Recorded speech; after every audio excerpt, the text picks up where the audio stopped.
मला तुम्हा सर्वांना मी आता जे बोलते आहे ते सर्व चॅनल्सनी कृपया नोंद करून घ्यावी।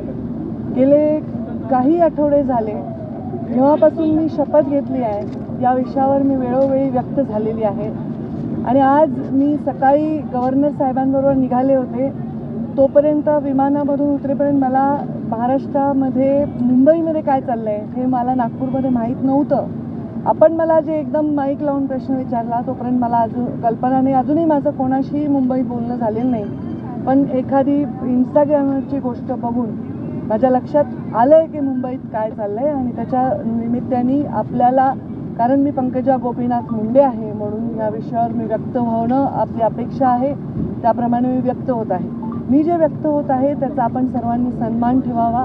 मी जे बोलणार आहे त्याच्यानंतर कुठल्याही प्रश्नोत्तरासाठी जागा राहणार नाही। हा विषय अत्यंत ह्युमन विषय आहे, माणुसकीच्या दृष्टीने महत्त्वाचा विषय आहे। मला आपण प्रश्न विचारणार आहात त्यापूर्वी मी हे सांगते की काही व्हिडिओ सोशल मीडियावर व्हायरल झाले संतोष देशमुखांना मारण्याच्या संदर्भातले। मला त्याच्याविषयीची माहिती नाही, पण इंस्टाग्रामवर मी फक्त एक पोस्ट पाहिली। ते व्हिडिओ उघडायची किंवा बघायची माझी हिंमत देखील झाली नाही, कारण ज्यांनी त्यांना एवढ्या अमानुषपणे मारलंय आणि एवढ्या अमानुषपणे मारून त्याचा व्हिडिओ केलाय त्यांच्यामध्ये जेवढी निर्मनुष्यता आहे किंवा ह्या व्हिडिओचा काहीतरी आपल्याला वापर करायचा असा काहीतरी कोणीतरी प्रयत्न करत असेल त्याच्यामध्ये पण जी निर्मनुष्यता आहे ती माझ्यामध्ये नाही, ते बघण्याची माझी हिंमत नाही। संतोष देशमुखांच्या हत्येनंतर मी पहिल्यांदा मुख्यमंत्री महोदयांना पत्र दिलं होतं आणि 12 डिसेंबरला मी याच्यावर संपूर्ण भाषण माझं आपण पहा ऑनलाईन आहे, मी व्यक्त झालेली आहे। आता यामध्ये कोण आहे काय नाही, कोण इन्व्हॉल्व आहे, कोणाचा हात आहे हे केवळ आणि केवळ तपास यंत्रणेलाच माहिती आहे। त्यामध्ये कुठलाही हस्तक्षेप मी करण्याचं कारण नाही। एवढं मात्र नक्की सांगते की ज्या मुलांनी ही हत्या केलेली आहे त्या मुलांच्या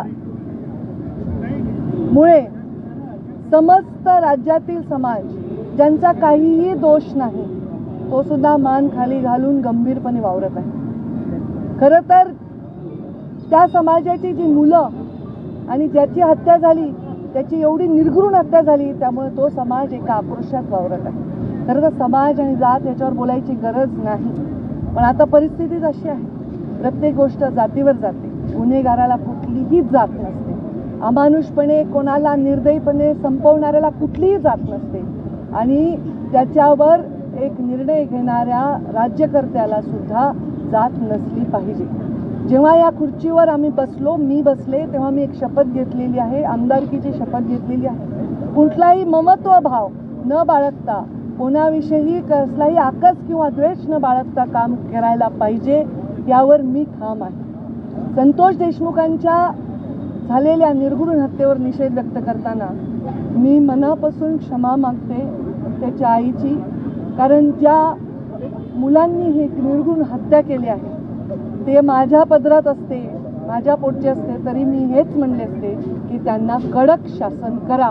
याच्या पलीकडे कोणताही राजकीय नेता, एखादं व्यक्तिमत्व कोणीही भाष्य करू शकणार नाही। आज अजून एक तुमचा एकदम उतावळेपणा येतोय की मी काय गंभीर बोलते याच्याकडे दुर्लक्ष करून, तर धनंजय मुंडेंचा राजीनामा झालाय, मी त्याचंही स्वागत करते। हा राजीनामा फार आधी व्हायला पाहिजे होता, हा राजीनामापेक्षा शपथच नाही व्हायला पाहिजे होती, तर या सगळ्या गोष्टींना पुढच्या भोगांना कदाचित सामोरं जावं लागलं नसतं। घेणाऱ्यांनी सुद्धा आधी घ्यायला पाहिजे होता, धनंजयनी सुद्धा आधी राहायला पाहिजे होता। या सगळ्या वेदनांपासून कदाचित गरिमामय त्याला एक मार्ग मिळाला असता। त्यांनी सांगितलं असेल, मला माहीत नाही त्यांचं स्टेटमेंट काय आहे, मी त्याच्यापेक्षा लहान बहीण आहे आणि बहीण असली तरी आम्ही वेगळ्या वेगळ्या पक्षात काम केलं होतं, पण कोणत्याही आईला, बहिणीला, परिवाराला वाटत नाही आपल्या परिवाराच्या सदस्याला या दुःखातून जावं लागेल। पण जेव्हा आपण खुर्चीवर बसून विचार करत असतो तेव्हा आपण राज्याच्या प्रत्येकाचा सारखा विचार केला पाहिजे।